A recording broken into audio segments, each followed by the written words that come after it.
जनवरी 2026। सोचिए, अमेरिका ने भारत के ज्यादातर सामानों पर 50% का एक भारी भरकम टैरिफ लगा दिया है। 50%? हाँ, 50। और बाजारों में तो हाहाकार मचा है। लेकिन नई दिल्ली से एक अजीब सी खामोशी है। आज का हमारा डीप डाइव इसी खामोशी के पीछे की पहेली को सुलझाने की कोशिश करेगा। और ये खामोशी सबसे दिलचस्प चीज है ना, क्योंकि 50% का जो आंकड़ा है ये कोई मामूली बात नहीं है। बिल्कुल नहीं। देखिए, इसको समझने के लिए इसे तोड़ना पड़ेगा। इसका जो पहला 25% है वो तो एक तरह का, क्या कहते हैं, पारस्परिक टैरिफ है। मतलब जैसे कुछ ऐसा टिट फॉर टैट जैसा। हाँ बिल्कुल, अमेरिका कह रहा है कि आप हमारे सामान पर शुल्क लगाते हैं तो हम भी आपके सामान पर लगाएंगे। ये तो ट्रेड वॉर में होता है। ठीक है, ये तो समझ में आता है। लेकिन बाकी का 25% वो कहाँ से आया? वो है रूसी तेल जुर्माना। अच्छा। क्योंकि भारत रूस से तेल खरीद रहा है, इसलिए अतिरिक्त 25% लगा है।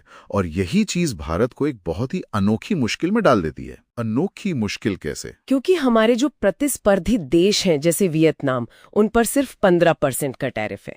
इसका मतलब हमारा सामान अमेरिकी बाजार में रातों रात बहुत ज्यादा महंगा हो गया। और रिपोर्ट्स ये भी बताती कि राष्ट्रपति ट्रंप ने इसे काफी पर्सनल बना दिया है।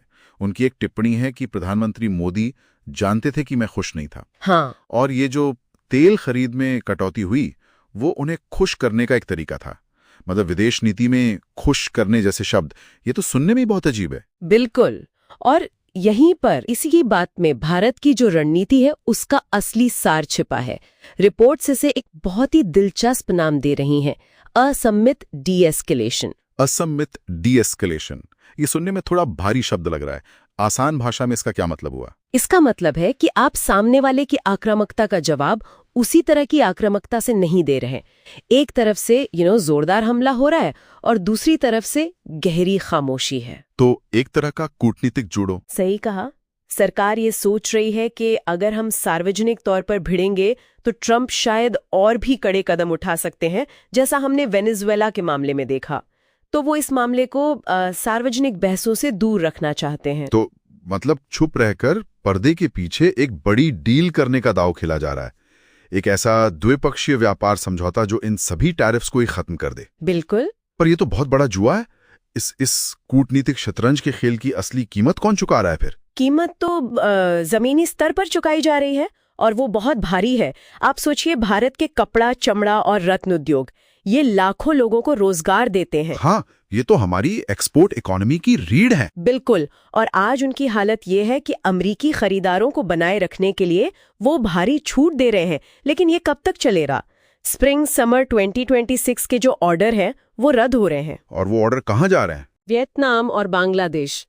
तो नुकसान सिर्फ आज का नहीं है, ये बाजार हम लंबे समय के लिए खो सकते हैं। अगर जमीनी स्तर पर इतनी तबाही है तो फिर दिल्ली के सियासी गलियारों में तो भूचाल आ गया होगा। जाहिर है, विपक्ष ने तो सरकार पर चौतरफा हमला बोल दिया है। कांग्रेस पार्टी ने ट्रंप की वो जो मुझे खुश करो वाली बात थी उसे पकड़ लिया है। अच्छा। हाँ, और उसे लेकर वो मोगेम्बो खुश हुआ का तंज कस रहे हैं। उनका सीधा आरोप है कि भारत की विदेश नीति अब दिल्ली से नहीं, वॉशिंगटन के मूड से तय हो रही है। तो फिर इसका कुल मतलब क्या निकलता है? ये जो चुप्पी है ये हार मानना नहीं है, बल्कि एक हताश, बहुत ज्यादा जोखिम वाला दाव है। सही। सरकार कोशिश कर रही है कि व्यापार के इस झगड़े को रक्षा और प्रौद्योगिकी जैसे जो बड़े रणनीतिक रिश्ते हैं उनसे अलग रखा जाए। वो एक तरह से अपमान का घूंट पीकर एक ऐसी डील की उम्मीद कर रहे हैं जो अर्थव्यवस्था को बचा ले। हाँ, पर यहाँ एक बहुत बड़ा अगर है। 15 जनवरी की डेडलाइन पास आ रही है। अगर ये जुआ काम नहीं आया और ये टैरिफ बने रहते हैं तो यही चुप्पी जो आज एक सोची समझी रणनीति लग रही है वो सरकार के गले की हड्डी बन जाएगी, एक बहुत बड़ी राजनीतिक देनदारी। और मैं सुनने वालों के लिए एक सवाल छोड़ना चाहूंगी, क्या कोई देश सच में रणनीतिक रूप से स्वायत्त रह सकता है जब उसकी नीतियां किसी दूसरे देश के नेता के अप्रत्याशित मूड को खुश करने पर निर्भर करने लगे?